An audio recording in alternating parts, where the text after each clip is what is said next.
Hey, it's Conrad Thompson. Thanks for checking out the podcast here on YouTube. Be sure to hit the subscribe button and the notifications bell. You'll get a notice anytime we upload some new content. And when I'm not asking Bruce, hey, how big was Batista's? Well, you know. One of the things I like to do is help people save money.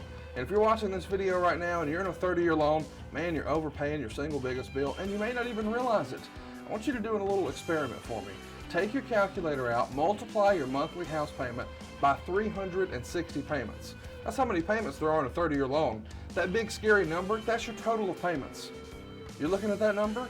You know you can do better. Keep more of your own money right now and go to savewithconrad.com. Or maybe you've got credit card debt. Man, it's not a matter of if I can save you money with that. Your average interest rate on a credit card is more than 20%. And by the way, all the interest you pay on those credit cards, it's not tax deductible. Whereas the mortgage interest, well, that is tax deductible. So if you owe this debt, it's up to you how to pay it back. Doesn't it make sense to get the cheapest rate possible and the greatest tax deduction possible? Find out how much money you can save right now for free at savewithconrad.com. You don't need perfect credit. Even scores in the 500s can be approved, and it's no cost out of pocket. But maybe best of all, we're licensed in more than 40 states. We can help more families than ever before. But how much can we save you? Find out right now for free with a quick quote from savewithconrad.com.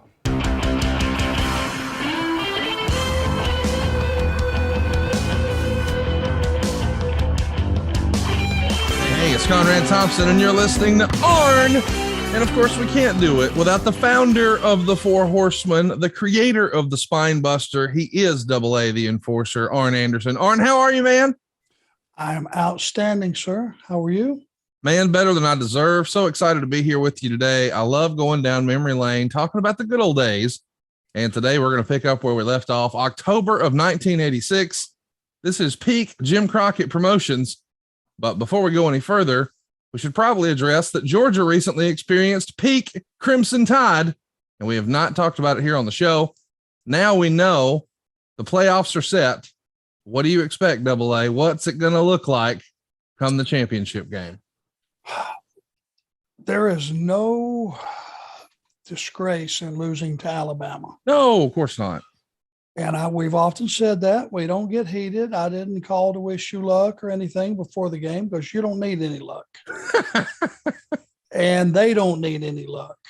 I sent a Georgia Bulldogs what I thought was a tweet that would fire them up.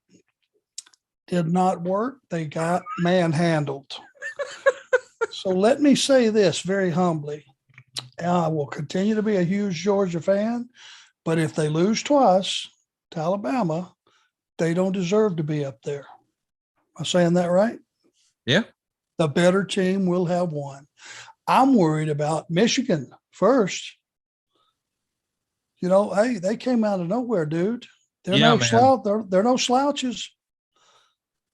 I tell you this, as an Alabama fan, I would much rather play Michigan in a championship game than Georgia. I just think it's so hard to beat the same team twice in the same year.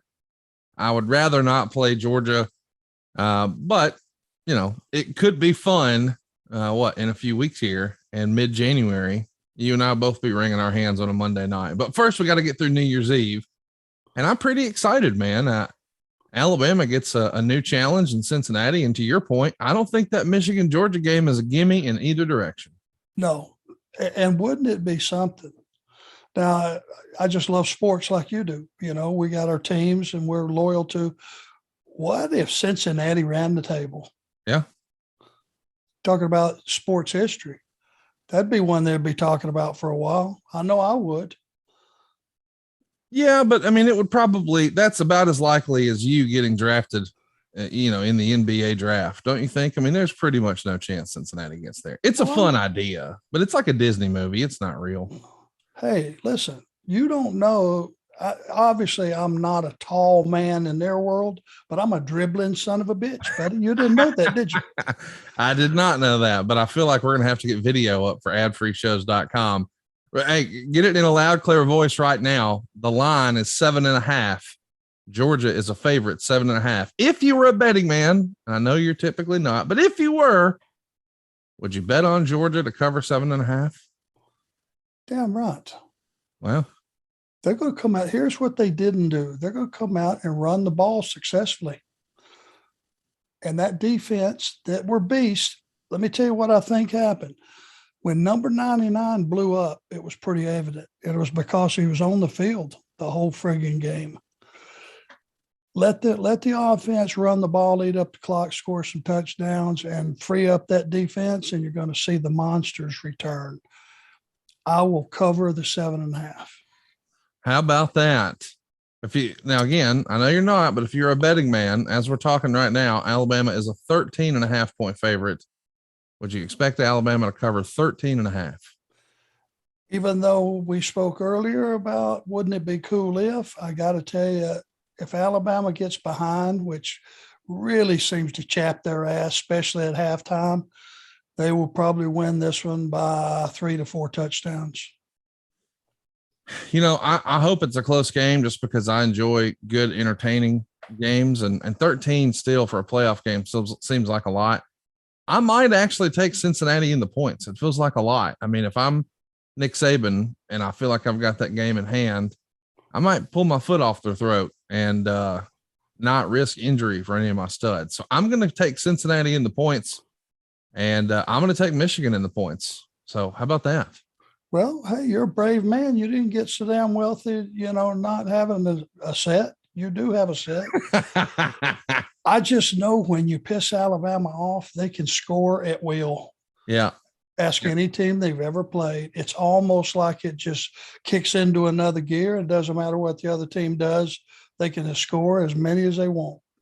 I know we don't talk about football a lot here on the show, but I think most of the guys listening to this are probably like me and you, and they do enjoy a fair share of the pigskin.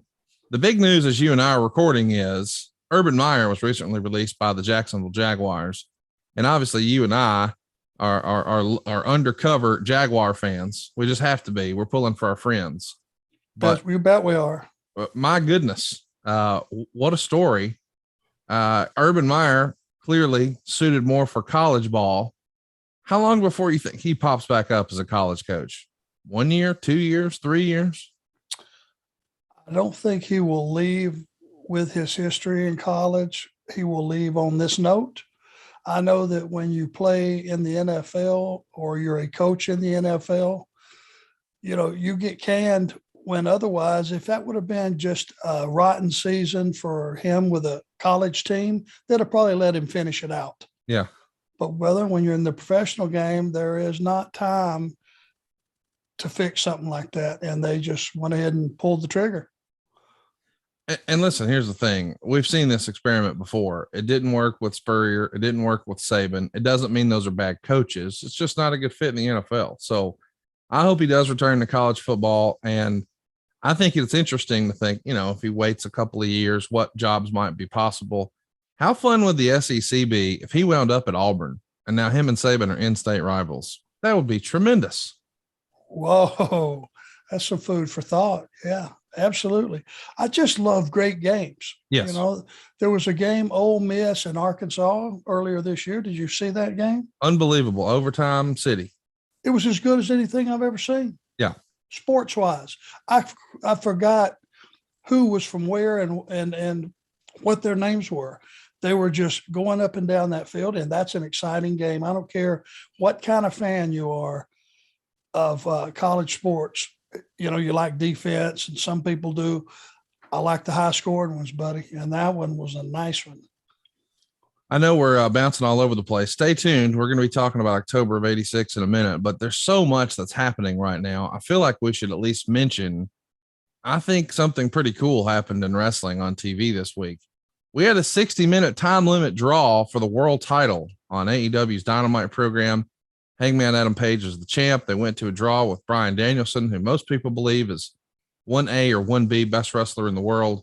I think even Ric Flair's coming around on that idea. Anyway, I wanted to ask, in your opinion, is that something you can get excited about? Because the old school, which is what we're about here on this show, buddy, the Broadways, the 60-minute draws, that was a staple of the touring NWA World Champion. And we saw it on TV this week. That's been forever since we've seen that. I sat there, chair over. Will Hobbs was between Brock and I. And we sat down. No way I was going to miss this one. And you're right. Bryan Danielson may be the best in the world. Yeah. He may be, because I looked at his cardio. I watched his pacing. I watched his thought process, the story he was telling, the physicality, giving and receiving, everything you would want to see in a title match for an hour was there. They didn't miss anything. And I made sure when they came through that curtain and caught their breath for a second and started up the hallway to their dressing room. I don't blow smoke very much because it leaves a bad taste in my mouth. It just don't feel right. Sometimes you just do it, to lift somebody's spirits. But I told those two guys point blank, it's the best match I've seen in at least 25 years. Wow. And if anybody wants to combat me on that, love to hear their thoughts, but it had everything. And let me tell you something, Hangman held his end up. It's hard to say when you're already the world champion that a match where you're defending your own world title made you. But I think to a large portion of the audience, they saw Bryan Danielson as the best wrestler in the world and the superior competitor. And he was sort of top bill. But at the end of that match, people realized Adam Page is no slouch. He's not world champion by accident. I think a lot of people could even say that was almost like a coming out party for him. I know he stole the show in a tag match with Kenny Omega and the Young Bucks and all that, but that was a pay-per-view. This is prime time to start the show, a 60-minute draw with, as I said, in my opinion, the best wrestler in the world. It was a big moment for Mr. Page. I told them both they made me proud to be in the wrestling business, period. It was just like it was one of my kids out there. I don't know Hangman very well because we just haven't spent a lot of time together. Much respect, for his work ethic. And I do know Daniel Bryan, and I was with him quite a lot, my previous employer. And man, even knowing kind of what I could expect, I had no idea they would shine like that. Guess what? Nobody lost in that match. No, the real winners were at home watching. And boy, I was excited to see it. It's a great match. If you haven't already, and Lord, I know there's a lot of folks who just listen to this podcast and don't consume any current wrestling. If you like this old school stuff, man, a 60-minute draw for the world title, go out of your way to see that match. One last thing, and then we'll move on. I know we don't talk about modern WWE very much, but it feels like a lot of wrestling fans already had it as a predetermined situation. Well, of course, Kevin Owens is going to AEW when his contract expires, and they remember the history of him and Adam Cole and the Young Bucks. And I think they used to do promos like people talk about the Mount Rushmore of wrestling. You're looking at the Mount Rushmore of wrestling. And then when he tweeted out the latitude and longitude of the Mount Rushmore, a lot of people started to say, oh, well, 2 + 2, here we go. And then it was announced that Kevin Owens re-signed with WWE, which probably means it was for a handsome sum of money, and good for him and his family. As JR always says, it's about cash and creative. I think the other thing we've heard in wrestling is the money and the miles. And I think there's a lot less miles these days than maybe there used to be, and a lot more money. So good for him. Were you surprised though? Did you just kind of assume, given the background and the history, that Kevin Owens was going to be all elite? No, Brock asked me what I thought about that, and I said exactly the same thing. I can imagine the guy had a huge year last year and the year before and the year before, and there's a precedent set there that he's really doing well. I'm happy for him and his family, and that, how successful he's been.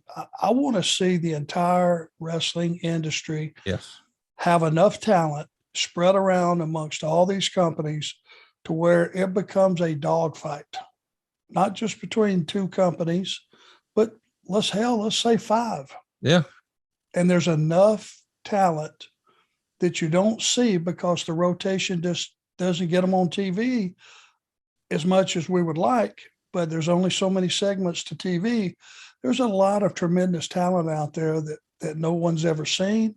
And if they saw them in the wrong capacity.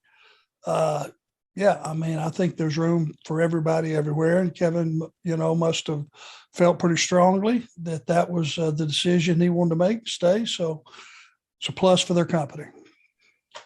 So happy for him. I know there's a lot of wrestling fans online who were disappointed, but man, it probably means he got the best deal he's ever had, or at least I hope so, because he's one of my favorites to watch, and I'm excited to see what's next. But right now, I'm excited to talk about October of '86. Enough filibustering. Let's get back to our regular scheduled program. You're going to start at the old Dorton Arena in Raleigh, North Carolina. There'll be 4,800 fans there.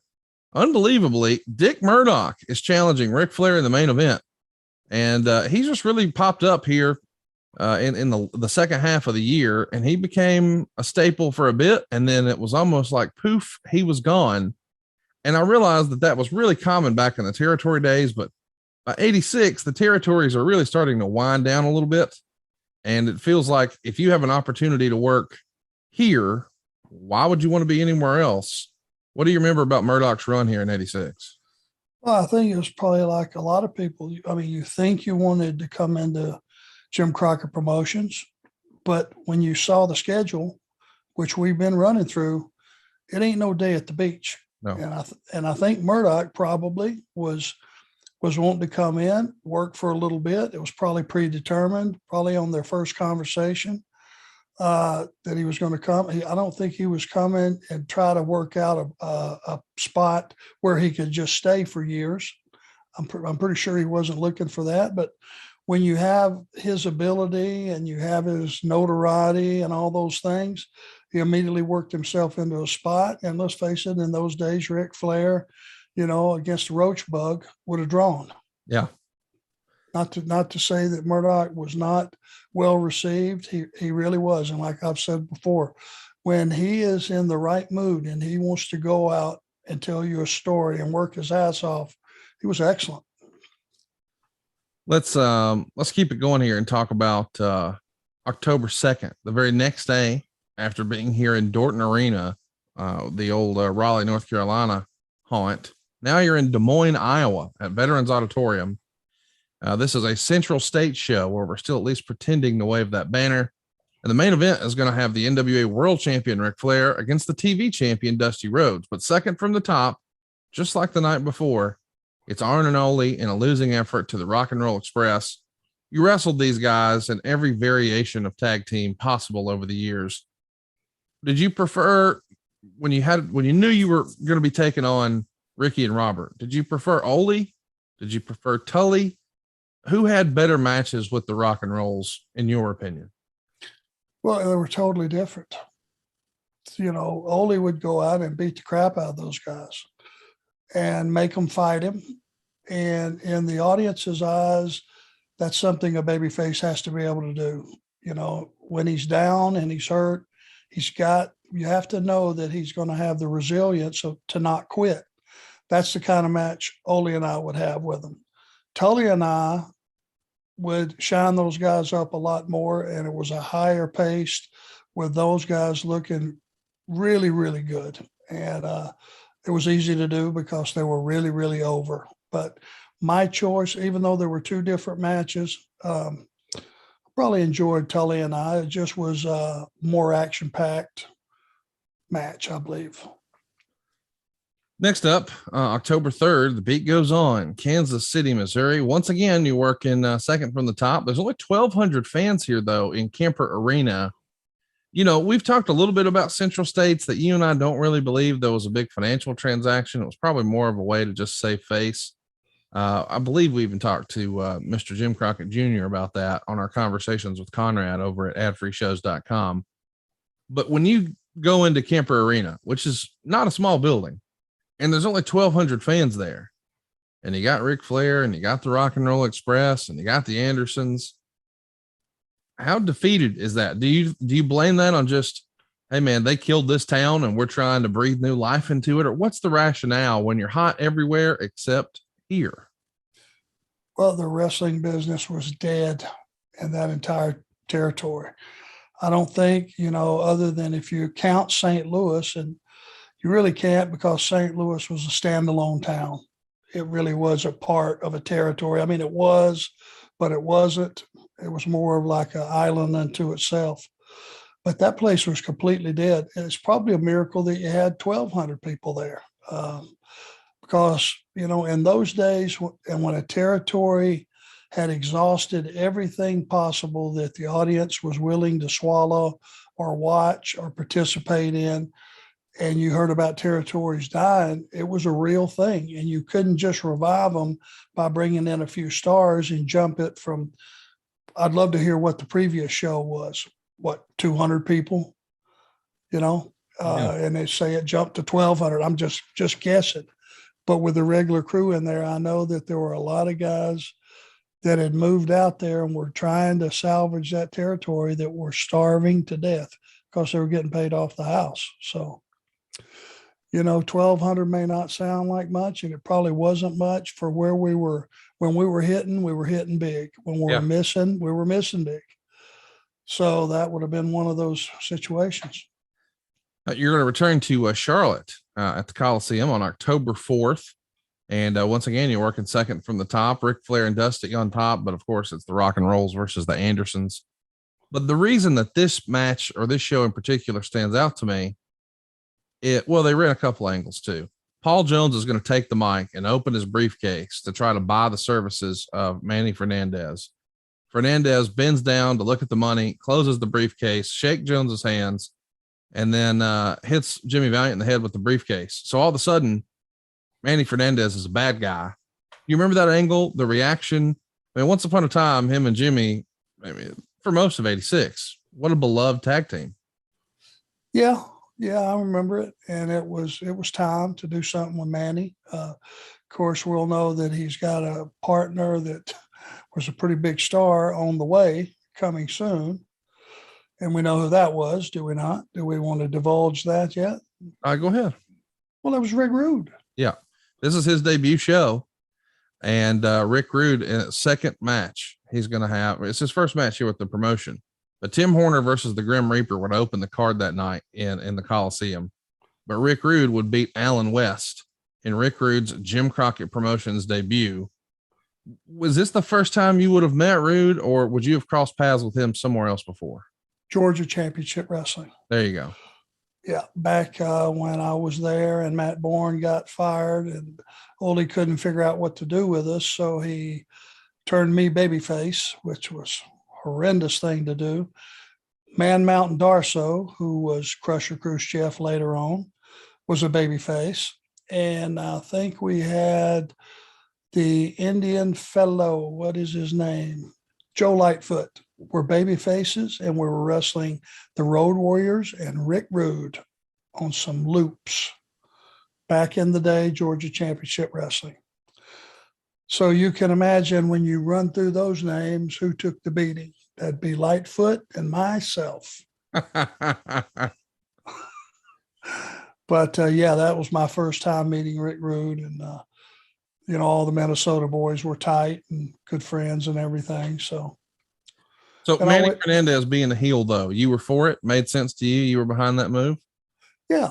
I mean, it kind of, when it's one of those deals where the audience respected Manny's ability to fight, but he had been kind of up and down the card and drug along. And if you go back and check our history, he and I must have wrestled, everywhere from the first match to the last match, God knows how many times, how many hundreds of times.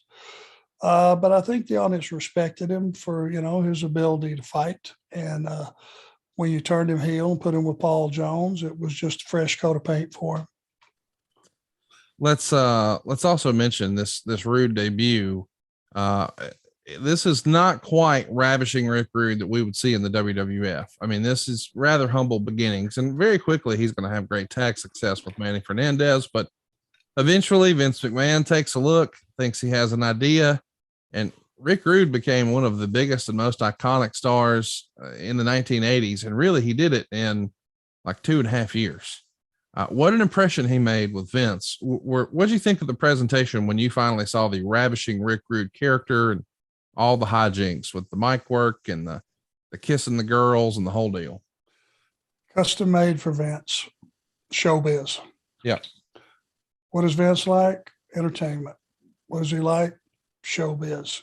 He likes a guy to be able to talk. That's one of his pet peeves. The body thing puts you right over the top. That'll usually get Vince's, attention right away. If he sees a guy that really has a look like Rick had, that's going to be the first thing to grab him. Then he's going to want to see, before worrying about if he can work or not, let's see if he can talk.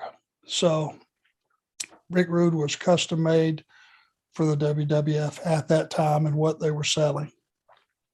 Talk to me about Rick Rude as an in-ring performer. Everybody loves the presentation and the character work and all that, but you were in there with him. You wrestled with this guy. You shared a ring with him. Chat me up. What did you think of Rick Rude bell to bell? Well, he had his routine, and when you work with the guys, the ideal thing is always blend some of what you do with what they do, and let's figure out a nice little blend there that'll be for a nice little short story. Rude had his shtick, and it was pretty much one thing at a time and get the very most out of everything. He would take a reverse ass bump, which you know what that is, right? Yeah. Jack a guy up in the air and bring him down, drop him on your knee. He would sell that for a minute.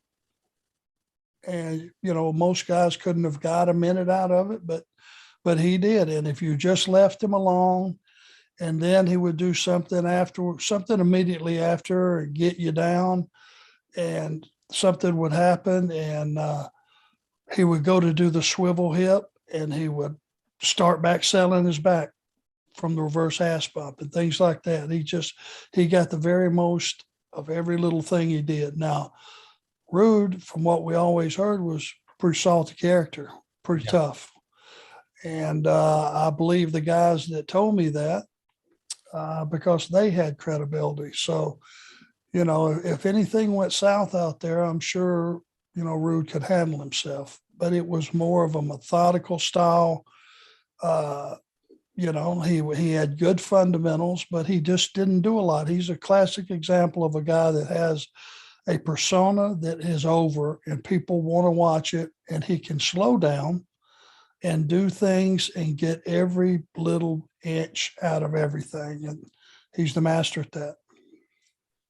Let's keep it going here. You're going to be doing some TV on October 5th. It's a 60-minute episode of WTBS here, the classic that we are still talking about all these years later. We do have a couple of promos from that weekend, though, that aired on TV. Here's one from the Andersons. This aired on Worldwide, I believe. Let's take a listen. We're back with a Minnesota Wrecking Crew, Ole and Arn Anderson, obviously hot on the trail, the Rock and Roll Express for the World Tag Team title. But we've also heard from Dusty Rhodes, who says the Risky Business Boys are going to take care of the Four Horsemen. I'll tell you exactly what Dusty Rhodes said. He said he's going to take care of the Four Horsemen. Well, all righty. Okie dokie. Dusty Rhodes, you have finally bit it off. You see, my friend, big as you are, tough as you may be, with all the guts and all the glory, you're still one man.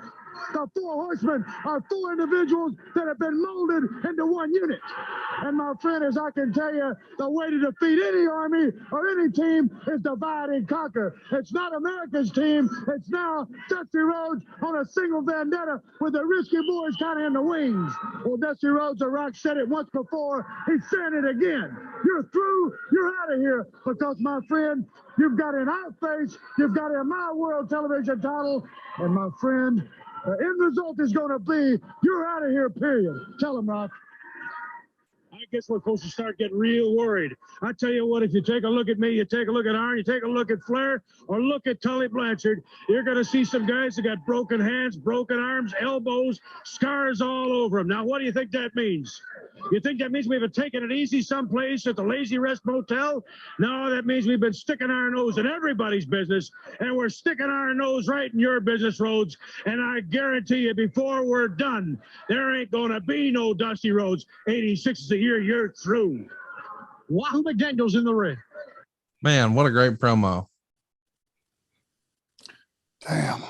Boy, that is just no fluff, just to the point, right?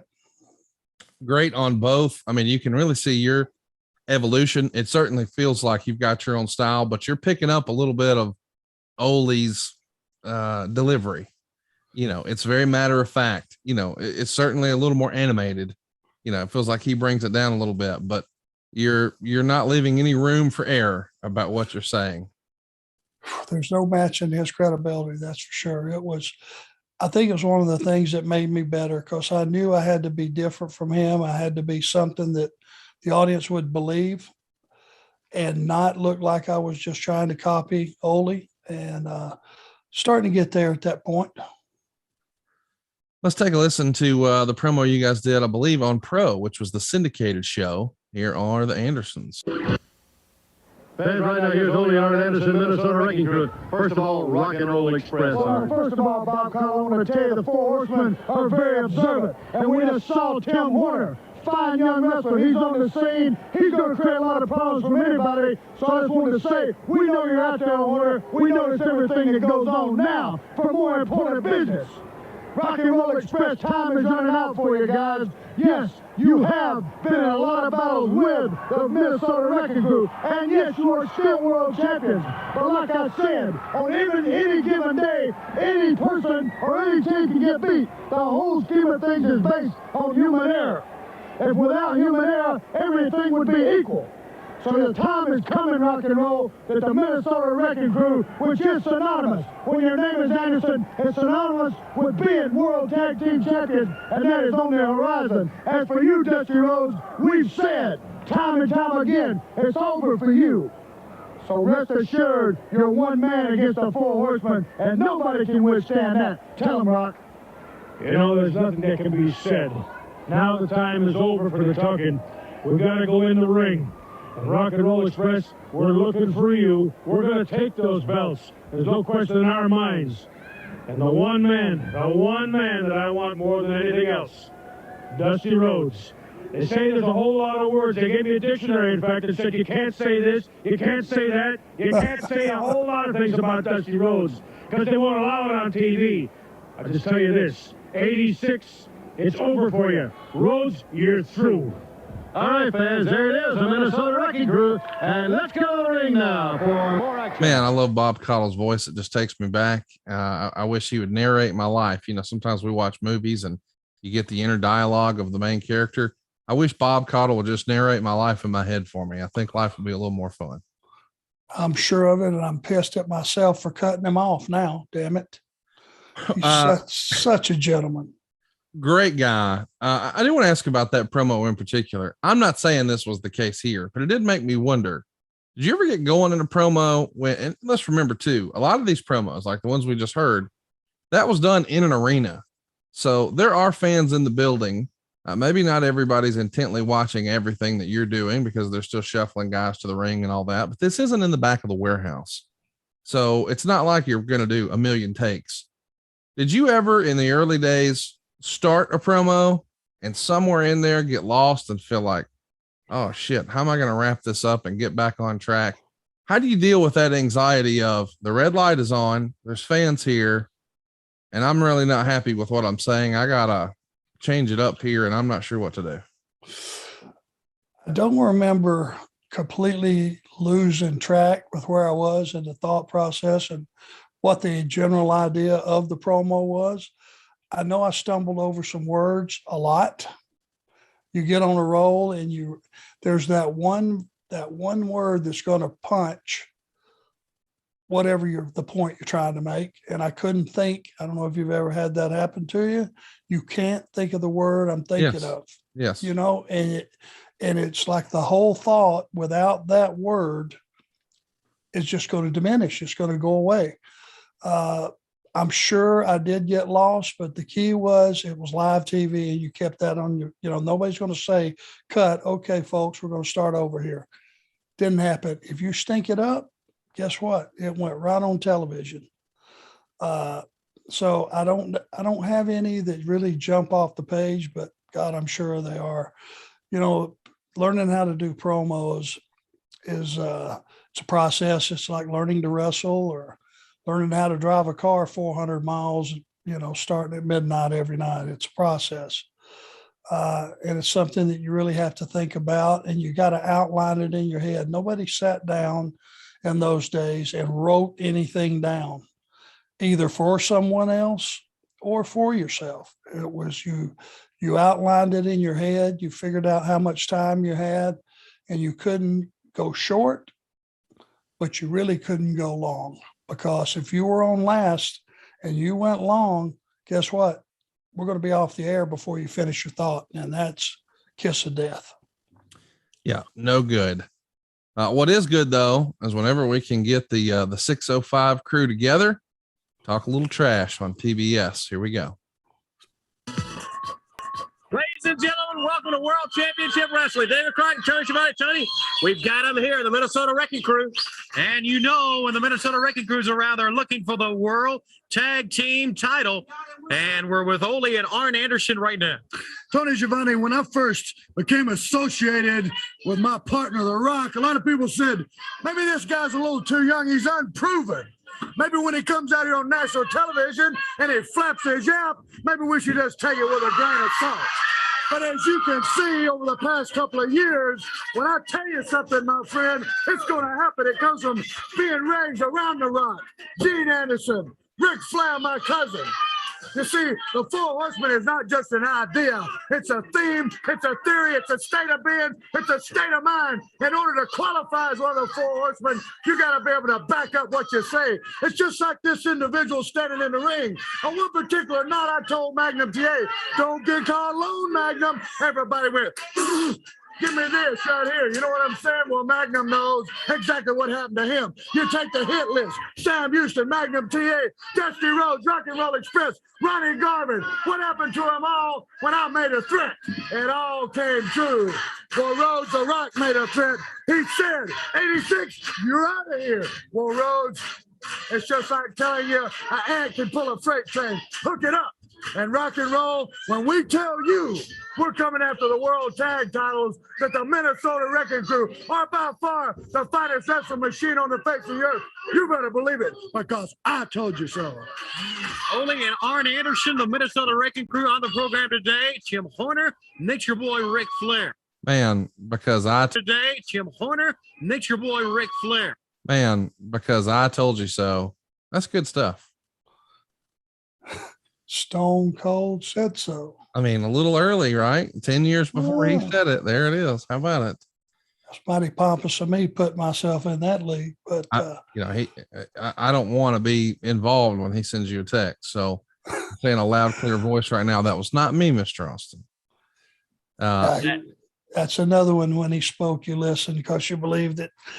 Earlier, did you notice, like, I think it was like on a previous promo, I just kind of put Tim Horner over just kind of out of nowhere. Mm-hmm.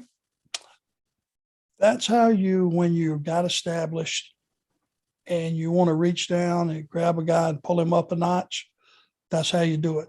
You take some of your TV time and on a random complimentary tirade there for just a second, you let the people world know that you respect Tim Horner and that he has a lot of talent. They might not have been going to look at him really close, but after that, I guarantee you they looked at him a lot closer. And that's what you did in those days. We all got over together. Nobody can get over in this business by themselves. It takes everybody in that locker room, everybody behind the camera, Tony Schiavone, on the mic, David Crockett on the mic. It's a collaboration between everybody. No doubt about it. Your tour continues, man. Asheville, North Carolina on the 5th. That's a matinee show. On the 6th, you're in Greenville, this time in a no DQ match, once again against Ricky and Robert, teaming up with Ole. You're going to do a TV taping, and this time you'll be tagging with Tully here in Spartanburg to take on Nelson Royal and Tim Horner. There's that same name we were talking about. Mm-hmm. On the 9th, you're back in Baltimore, working second from the top. It's Ron Garvin. How about that? Ron Garvin teaming with Ricky Morton to take on Ole and Arn. Obviously, these guys know each other like the back of their hand when you're talking about Ricky and Robert. But when Ron Garvin is in there with Ricky, it adds a different dynamic, but it's probably fun for a little change of pace, huh? Yeah, because they're completely different. Ronnie Garvin was a badass. He would stretch you. He would chop your head off. He would headbutt you. cross your eyes. He was a guy that they believed would kick anybody on the crew's ass, and he probably would have. And you put him in there with that same dynamic of Ricky Morton selling to give Ronnie Garvin, who's pacing up and down that apron, that tag, and it made for some more drama, which would be totally different from Ricky and Robert. You're going to be in the main event at a high school show here in Charleston, South Carolina. Probably a fundraiser if I had to guess. It's Wahoo and Ron Garvin taking on Ole and Arn. Then we're doing TV again on the 12th. Now, this is actually going to air on the 18th. We're knee deep in football season, so that's kind of the story. But it would be Ole and Arn taking on Keith Patterson and Vernon Deaton. The next day, we're back in Central States territory. We're in St. Louis, and there's only 2,500 fans there. And we've got two tag guys in singles action. Ricky Morton is going to defeat Arn Anderson. You know, the whole match, usually, I shouldn't say the whole match, but a lot of the matches back then with the Rock and Roll Express were based on, we're going to beat up Ricky, we're going to cut the ring off, we're going to tease it forever, and then eventually here comes the hot tag. Robert's going to come in and just clear house. In a match like this, though, where it's a singles match, how is it different? I mean, obviously there is no hot tag component, but did you like working Ricky as a single, or was it just second nature to work him in a tag? It was heaven working with both those guys. They were vulnerable. They could be beat. The audience knew they could be beat. Even more so, they knew they could be beat up. And when you had that, you know, we were bullies, and people didn't like us very much at this point in time. We hadn't gained their respect over the course of decades of going back and watching it on YouTube and going, oh, wait a minute, let me look at this. This looks a little different. Me being 40 and me being 15. Those guys were just custom made because they were so over and beloved by the fans that pretty much any heel was better the next day after working with those guys, no matter what the finish of the match was, no matter how long it went, anything, just being in that ring and getting a rub with those guys, and they could beat you right in the middle. It certainly didn't hurt you, and it certainly helped them, because some way, somehow, that's what they managed to do every night as a team, pull it out and win. And that's what got them over. You know, I never saw anybody lose their way to the top. No, it's kind of hard to do. Let's talk about some Anderson promos from the next weekend. This would have aired on October 11th. This is from Worldwide. We're going to have two separate promos here. Let's take a listen. All right, ladies and gentlemen, as you see them crossing, the Minnesota Wrecking Crew, Ole and Arn Anderson, and Ole Anderson has signed to wrestle Ricky Morton right here on this program. Well, you know, I'm really happy about it, because that's what he's telling you, and that's what he's telling some of these other people. He sounds like Dusty Rhodes. Every day they want to get a hold of us. They want Arn, they want Ole, they want Tully, they want Flair. That's just talk, because when the time comes to get us, all of a sudden they get a little bit shaky. Morton, I'm calling your bluff. There ain't no worry about me coming in that ring against you. I can't wait. The title's up. That means what we're going to be the tag champions. I don't think there's any question that we always were.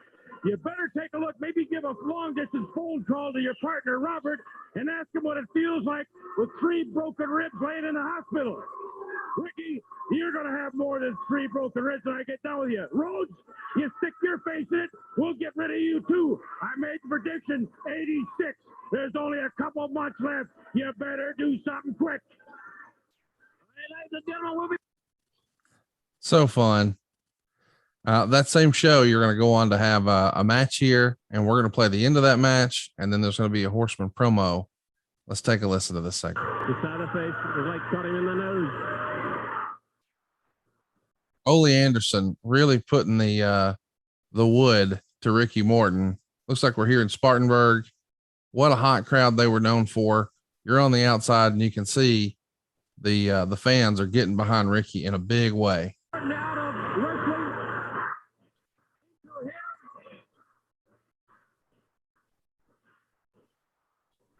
The Minnesota Wrecking Crew. Part of the Four Horsemen. They love destruction.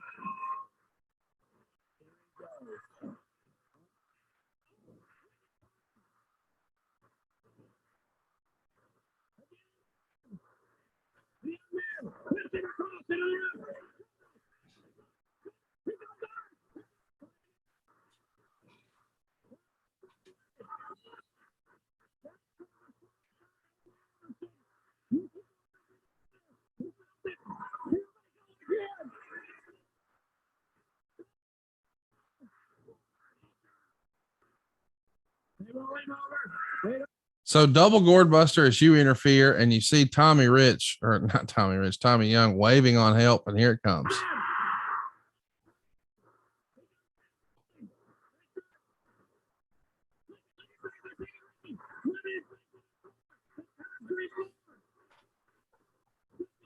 But now Tully's in there, so it's 2-on-1 on Dusty with Ole and Tully doubling him, and you're rubbing Ricky's face into the pavement on the outside. Man, when you guys ran these angles, of all places to run them, it seems like Spartanburg had the loudest, liveliest crowds. Am I wrong on that? No, the acoustics was incredible, and the building was so hot that everybody was just soaked with sweat. It was just one of those, looked like an old school bar fight from the 20s or something. It just had that feel to it. And the floors were always sweating. There was beer spilled on the floor or soft drinks or something. It had that old school fight feel to it. And of course, who else to come make the save for Dusty Rhodes but Magnum TA? And now we go back to the set and we see David Crockett standing there with JJ, and all of a sudden you and Ole storm on. Let's take a listen. Morton down, and the man I predicted he's done in 86. Rhodes down right here on TV. We got it. The Four Horsemen of the Horsemen. David Crockett, we take full responsibility for everything you've seen. You see, David Crockett, just a message to the nation. The Four Horsemen conquer all. The Four Horsemen conquer all. Ricky Gibson, Ricky Martin, Robert Gibson, one in the hospital, the other one going to the hospital. Dusty Rhodes in the same ambulance. They're all going down. You people want to talk about the Horsemen? You want us? We're not hard to find. Any place, any arena, anywhere. The Four Horsemen are on top of the world. Yeah. David Crockett, like I said, we take full responsibility for Gibson. We take full responsibility for Martin and Rhodes. Like the Rocket said, we are going to be responsible for your eventual end. What year is it? It's 1986. Everybody says no. Rhodes ain't going. Well, you take a look. He's looking good for about 2 seconds, and then we jump on him. I'll tell you what, Rhodes, if you come out of this, you're going to be a glutton for punishment. We said we're going to get rid of you, and we are. We're getting rid of Morton. We're getting rid of Gibson. We're getting rid of all of them. The Horsemen are going to be forever. How about that, man? What a way to go off the air. You know, this is 10 years before the NWO was laying waste to everybody going off the air on Nitro. And here you guys are doing it with the Horsemen in 86. That had to be a fun little moment, a fun, memorable angle to get that reaction from the crowd and be with all your buds there, especially when you look back with the benefit of hindsight. One of the last times you're going to get to do it with Magnum TA. Everybody hated our guts. Yeah. And as well they should. And that's what made us happy, as sadistic as that may be. I know it seems redundant when you listen to the show every week that Ole is constantly hounding and pounding that thought that, Rhodes, you're done. Yeah. Running out of time. It feels like as you're living this, and you and I are reliving it, that something big is going to happen before the end of the year. It doesn't just sound like barking to me. Right. And that's the art of Ole Anderson and his promos. And he made you believe. They might have sounded redundant, that it was the same thing every week, but every week it was getting closer to the end of the year, and you went, well, damn, I wonder if he's right. And that's always a cool thing because just like those guys, Rock and Roll, Dusty, Magnum, they had that credibility, Ronnie Garvin. So did we on the other side of the ball. And if we're going to make such a big deal out of something's going to happen, shit, it must be going to happen. Unfortunately, something in real life did happen that was awful. There's no other way to say it. The skits we just aired on the weekend of the 11th and the 12th. 13th was a Monday, and on a Tuesday, the 14th of October, Magnum TA would be hospitalized after the car he was driving crashed into a telephone pole. Magnum would sustain a broken neck.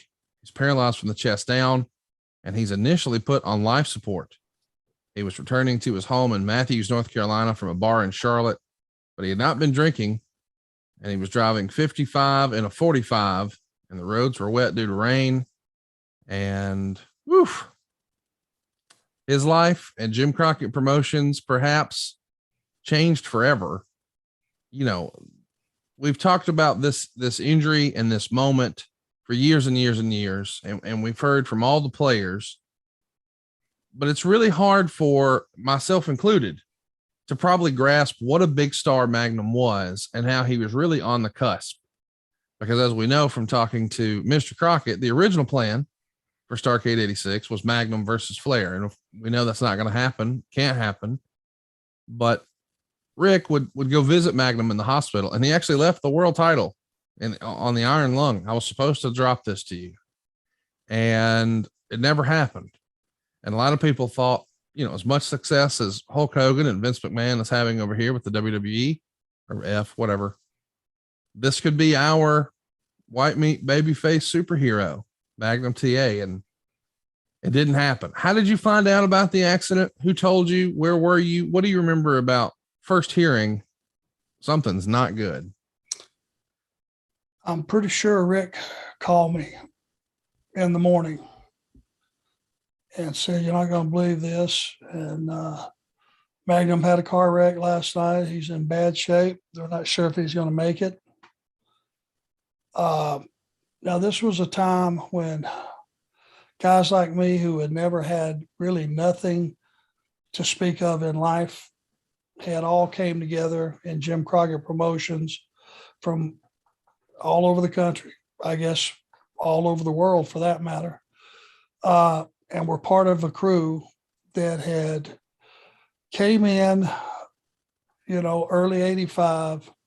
Now we're in late 86 and had jailed, and business had popped in that territory, and that company was on fire. People were having things, you know, buying homes and buying cars and buying furniture, and just pretty much had a more quality of life than they had ever had, me included. And at the top of that list of potential of guys that were on their way to the moon was Magnum. He had everything. He had the looks, he had the fire, he had the work rate, he was strong in the weight room, he had a great work ethic. He was learning really on an upscale level how to work, how to tell stories. And he was a guy that you just looked to and you went, that guy's going to be a megastar. He's going to be top of the heap. And when that happened to him, it was like it happened to all of us.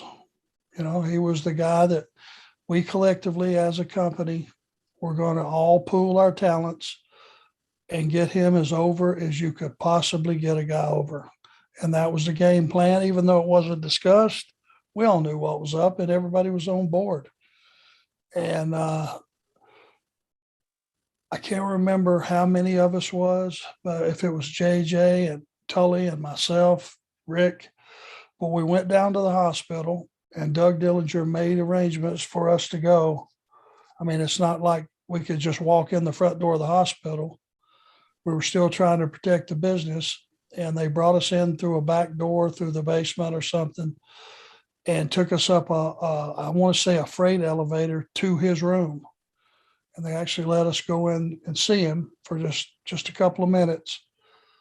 And him hooked up to all those machines. Man, it was like just when I walked in, it's like somebody hit me in the solar plexus. You know, there's a guy that you've been in the ring and you thought was indestructible, and all of a sudden just a freak accident. And they're telling us, hey, you know, you may be telling them goodbye, so choose your words carefully. And it was like a family member was laying there dying, and there's nothing you could do about it. He's just, man, he was hooked up to so many machines and breathing machines and God, you name it. And I just remember leaving there and just going, oh God, what are we going to do now? And it wasn't as much that it was a guy that was going to draw a lot of money, a member of the crew. It was like a family member was sent up there. We couldn't do anything for him. We couldn't do anything about it. There was nothing we could do except just tell him we loved him and how proud of him we were, and that, God damn it, you better not quit fighting. And that's not a request. That's all I remember saying to him. And he kind of looked over at me, and, you know, it was like, okay, there was that big mouth barking again, but man, I meant it.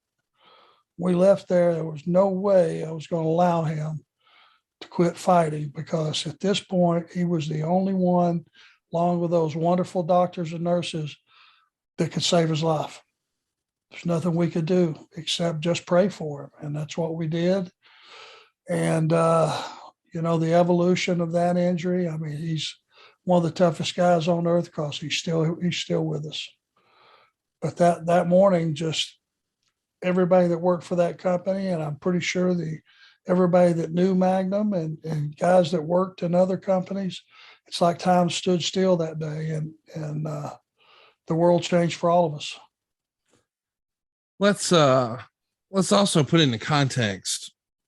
I mean, and this is such a weird story that I don't think anybody ever really talks about. That accident happens the evening of October 14th. I believe afternoon of October 14th is when you filmed the attack on Dusty in the Crockett office, the parking lot. I mean, what are the odds of that? You know, one of the most memorable angles in the history of Jim Crockett promotion, certainly one of the most memorable of 1986 in all of wrestling, and the accident both happen on the same day. That's kind of unbelievable.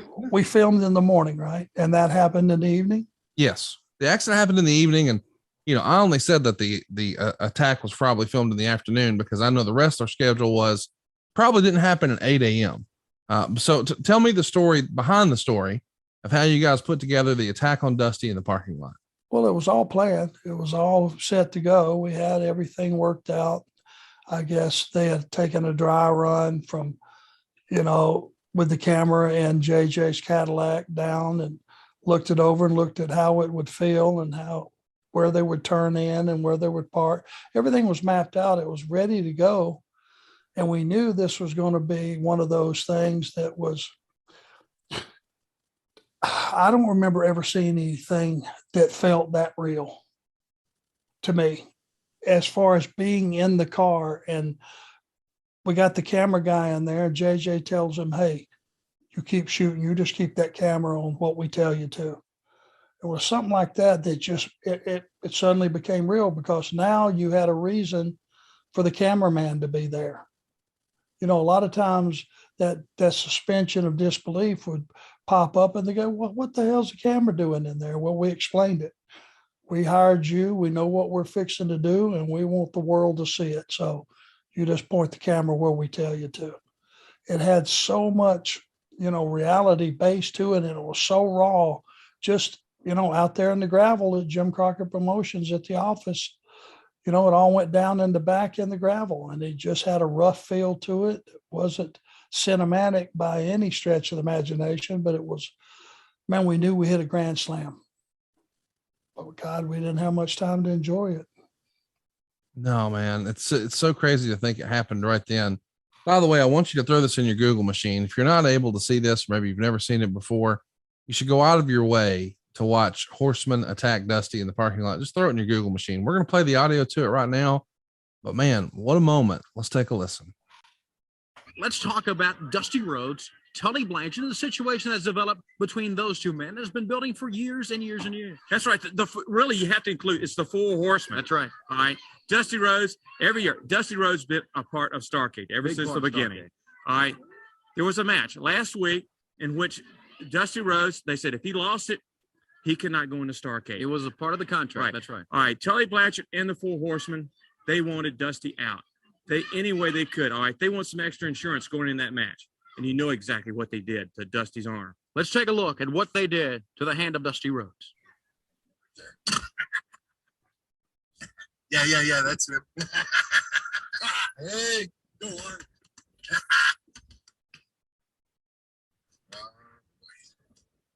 Holding on right on his tail. Don't let anybody get. I don't think he's seen us. That's it. Once you get him in that parking lot, there's no turning around. He'll never get out. Come on, turn. Yeah, he's got it. Yeah, he's turning. We've got him. We got it right where we want it. That's it. Take it easy, Arn. Take it easy. Not too close. Not too close. Come on. In the parking lot. Come on. Now feed. Yeah, right back there to Crockett's office. We got him now. It's going to be very smooth. Don't you worry. Just keep that camera running.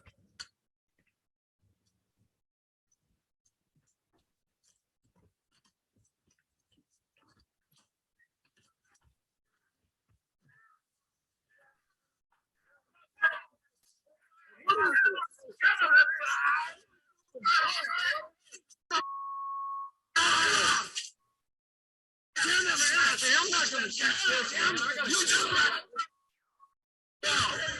paying you money. Keep that phone camera running. Get your camera over there.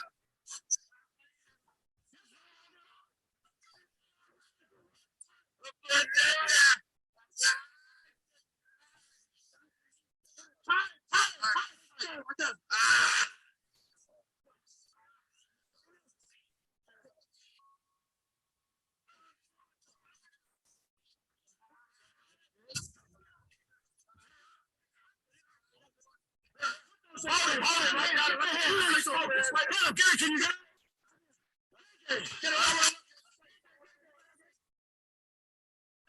Get it.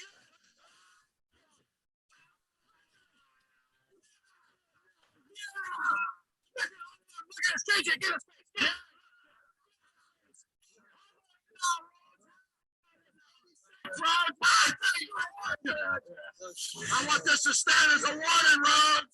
We'll see you tomorrow night and shout at you, cripple.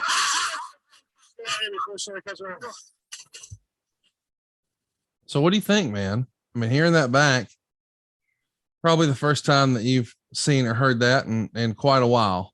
And what a moment, right? JJ is undoubtedly the MVP of that whole shenanigan. His conversation with the cameraman and with us, and buttoned it all up. It was chaos. Just sitting here listening to it, it was chaotic. It was one of those situations. It was just rough and grainy and nasty and vicious. And, people usually got arrested for shit like that back in the day. It's pretty remarkable what they wind up doing as a result of Magnum's injury and the attack on Dusty that we just saw there. It's clear it's Dusty versus the Horsemen. This thing's getting to a boiling point. And man, his right-hand man, Magnum TA, he's no longer there. He's no longer available. He's down for the count. And there's been some criticism over the years about what Dusty said there. Make it good. A lot of quote unquote smart marks back then thought, oh, well, they left that in. That shouldn't be there. That's him directing the show, because we know he's the executive producer and he's the booker or what have you. In reality, it's a reference to an old country Western. The idea being, hey, if you're going to come for me, you better do it all the way type of deal. And now he's got a pivot, and I want to play some audio because all of a sudden when Magnum TA is supposed to be with Dusty Rhodes as Dusty takes on Ole and JJ Dillon, of course, Magnum can't be there. So they call an audible. Let's take a listen. Was Dusty prepared? Let's see it right He now. was, but I don't think any of us were Prepared? Let's see it right He now. was, but I don't think any of us were prepared for this. Let's take a look at it.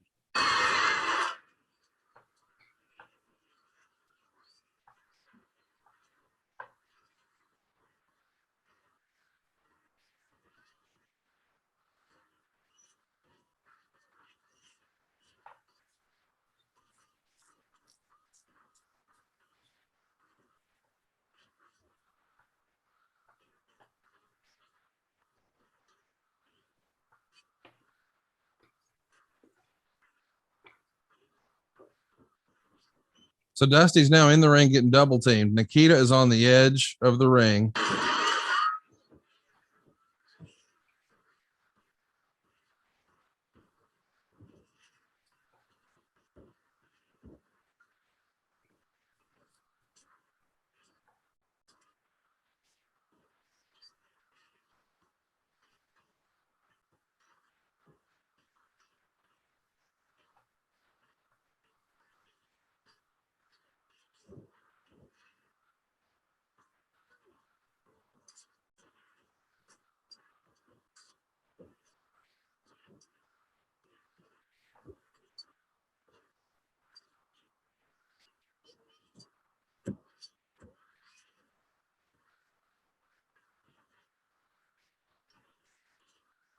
The whole thing took 57 seconds. There's no commentary on it, and it's one of the coolest moments in Jim Crockett Promotions history.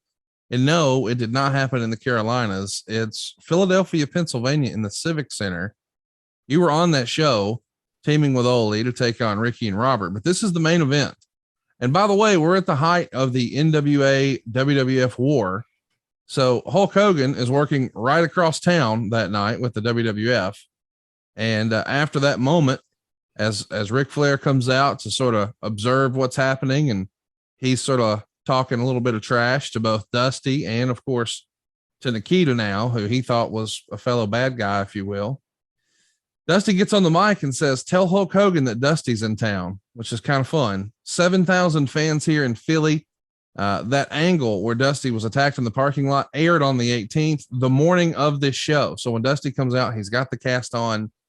This is an electric moment. I mean, in my opinion, an unbelievable top 10 moment of Jim Crockett Promotions. I'm curious where you think this ranks, what you remember about that pop. You know, people talk about pops in wrestling, and I know there's 7,000 here and not 27,000, but Lord, they were on fire for this. And it was a major risk. I mean, before this, Magnum TA and Nikita Koloff had been in a blood feud for real. And he was representing Russia in the Cold War era of the mid 80s here in America. But buddy, him coming to step in for Magnum and team up with Dusty, people didn't see it and they lost their minds. What can you tell us about being there? Where does that rank for you? I lost my mind. Who in the world would have called that shot? Yeah. Nobody. Not a soul.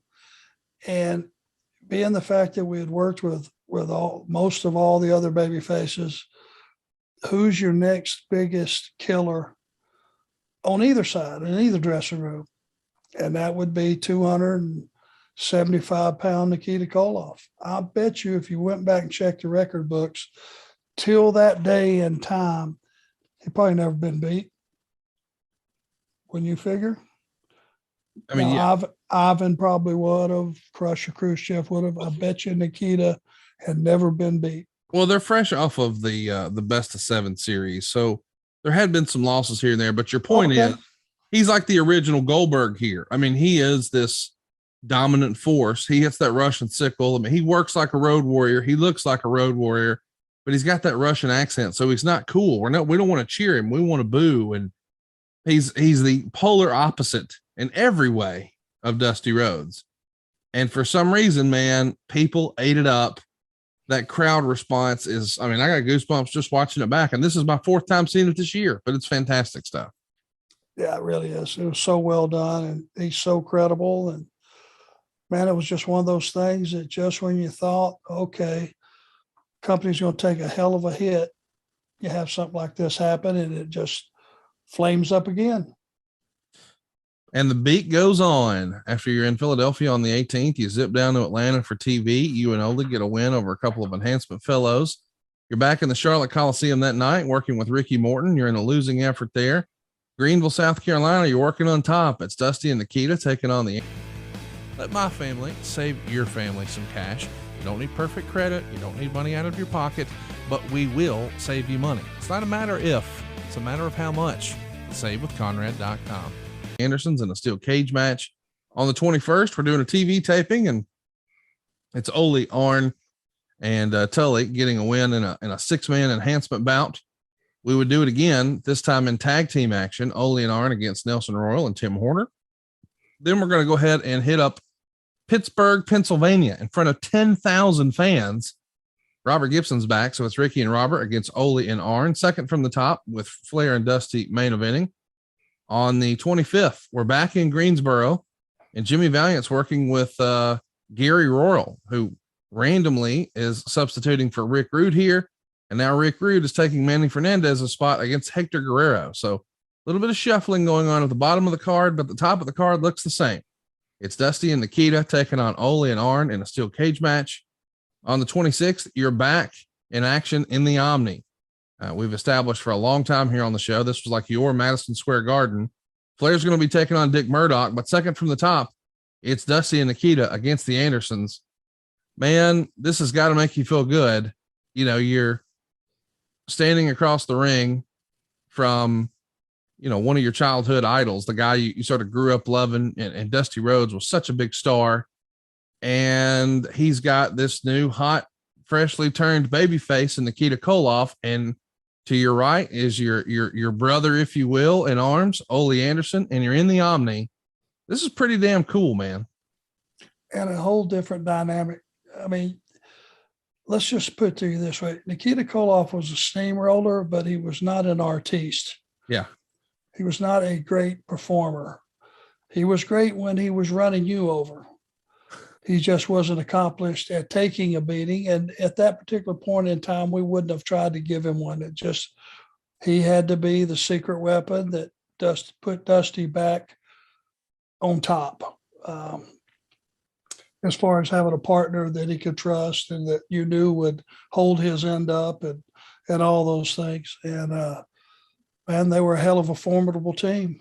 And, I was a betting man. I bet that was a rough night in the Omni. I bet it was. Greenville, South Carolina, the next day is no different. Dusty and Nikita, this time against Tully and Arn. So Ole was just glad to get the hell out of Dodge, because this is a double bull rope match. Nikita Koloff just wound up like the Energizer Bunny with a bull rope. I might call in sick that day myself. And then there's a TV taping. On the 28th in Rock Hill, South Carolina. Ole and Arn are going to pick up a win over Bill Mulkey and John Savage. And then you guys do something kind of interesting. You film a match for Japanese TV. It's Dusty Rhodes, Ricky and Robert on one side, taking on Flair, Ole and Arn in a steel cage match. They go 15 minutes, but this is kind of cool to look back and think, here you guys are, based out of Charlotte, North Carolina, 6 American wrestlers filming matches for Japan. Not too bad for an old country boy from Georgia, is it? Got that right. Yeah. And hey, it was way cool to know where that was going to be airing, because, you know, in those days, New Japan and All Japan were red hot. They were doing good business. And to send this over, I'm sure was for New Japan, probably. Yeah, I would guess. I would think so. And they probably had some requests on who they wanted. So that, you know, I wasn't lost on that. That maybe I was requested. I don't know. Feeding my ego a little bit there. So yeah, it was way cool. Well, that's going to wrap us up here for October of '86. This was a really fun episode. So much going on with Magnum's accident, and then Dusty being attacked in the parking lot, and now Nikita's turned babyface, and then we got to talk a little trash at the beginning of the show. But next week, it's our Christmas episode, dude. This has to happen eventually, right? Our show is going to drop on Christmas Day. And for years and years, when you were first coming up in the business, Christmas Day was one of the biggest days of the year for professional wrestling. And just in that same fashion, Arn is going to be back on Christmas Day.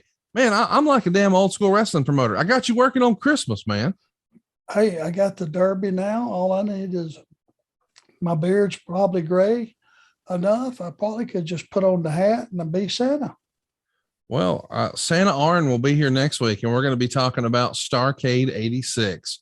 Of course, we're going to cover all of November of 86, but Starcade 86 was such a special show, and it's too big for just one arena. It's in Greensboro and it's in Atlanta. This is going to be fun. The Night of the Skywalkers will be our topic next week. Of course, all of November of 86, but man, this is going to be fun. But I had a blast, talking a little football, talking a little current wrestling, talking about the good old days. And I'm ready for next week, but I can't believe Christmas is already here, dude. This year flew by. Yeah. Things are turning the corner. Let me just, and I meant to do this at the top of the episode. I'll do it right now. I just want to throw a shout out to my friend and a friend of the show, Brandy. Oh yeah. Who has had a mess with COVID. And man, I just want to say she fights like nobody I've ever seen. And I mean, male, female, so proud of her. If you don't mind out there, all of you, say a prayer for her, because she's one tough lady, and I admire her as much as anybody I know. So Brandy, keep fighting, babe. We're thinking about you. We're praying for you. We're pulling for you. And man, that's one of the benefits of adfreeshows.com. We get to know our listeners here on the program. We get to hang out with them. We get to visit with them. They get to do interactive Zooms. And then, come Chicago this past year for Top Guy Weekend, we all got to hang out and fellowship a little bit. And I like that we've sort of created like a little wrestling family for ourselves with adfreeshows.com, Arn. Me too, buddy. It's an honor and a pleasure to get to know, the fans. And for so long, I was unable to see them up front because I was working every day. And now I get to, and let me tell you, the treat is all mine. Well, we hope you guys check it out. Go check out adfreeshows.com, and shout out to Brandy, and man, anybody who's struggling, because if you're reading the news, you're seeing, boy, there's flare-ups again everywhere. And we hope everybody has a happy, and most importantly, a safe and healthy, happy holiday season, no matter what you celebrate.